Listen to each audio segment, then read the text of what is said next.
Recognize Mr. Subramanyam from Virginia for 5 minutes. Thank you, Madam Chair. Before I get started on DOGE, Mr. Burton, you were one of the co-authors of Project 2025, is that correct? Yes. And is this administration trying to implement Project 2025? Yes or no?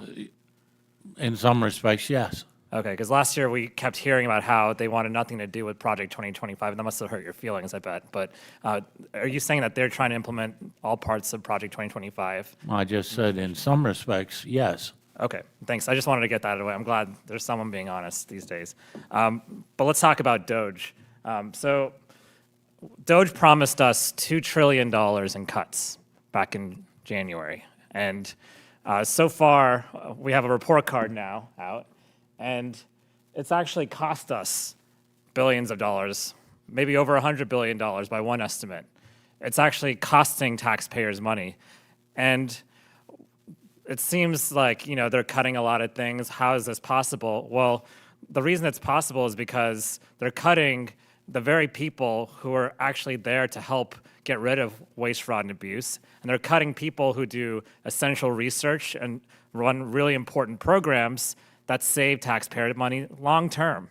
And so the dashboard that we're talking about, the so-called transparency, was riddled with errors. There's been article after article about this. And so we know now that that dashboard cannot be trusted. What can be trusted is that we're not anywhere close to $2 trillion. In fact, there's another bill that this House just passed that adds $3 trillion to the debt.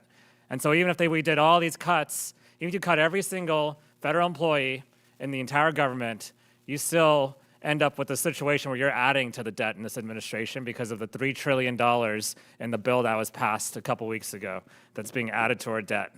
And the examples that I've heard are things like cutting meteorologists at the Weather Service, cutting essential researchers at NIH, people who are doing groundbreaking research that will spur entire industries are being cut.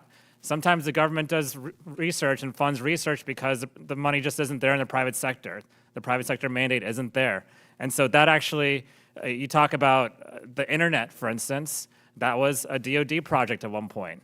And DOD funded ARPANET, which became the internet. And so we'll never know all of the things that we missed out on because of some of these cuts.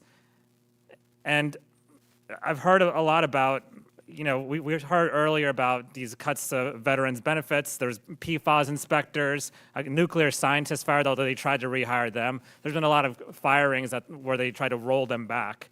But I think Ms. DeVita, I just want to know if you were to do this, is DOGE doing what they're trying to do here? And why is DOGE so unsuccessful right now? Why has it been such a failure? Thank you.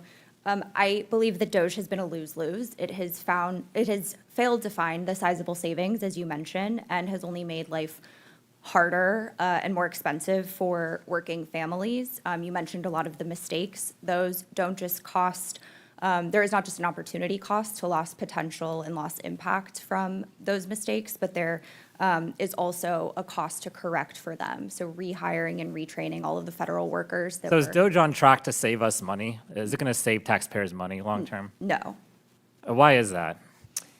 I think DOGE has been making incredibly hasty cuts, and these have consequences. There are already a lot of protections baked into our federal workforce, our system of regulations. We can always add more that protect people in even better and stronger ways, but we cannot take them back without costs. So I'd ask Mr. Burton or Mr. Dickerson, I had one idea for cuts, which is the president actually, his last term, spent $150 million plus on golf trips. Do you think that's waste, fraud, and abuse?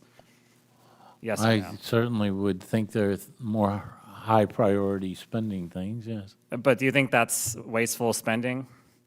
Do you think we should cut? Do you think that's less or more wasteful than cutting veterans' benefits, his golf trips? I would rather spend money on veterans. What about $50 million for the Department of Homeland Security's private plane? That's what they requested in the appropriations bill. Do you think they should get a new plane for DHS, a private plane?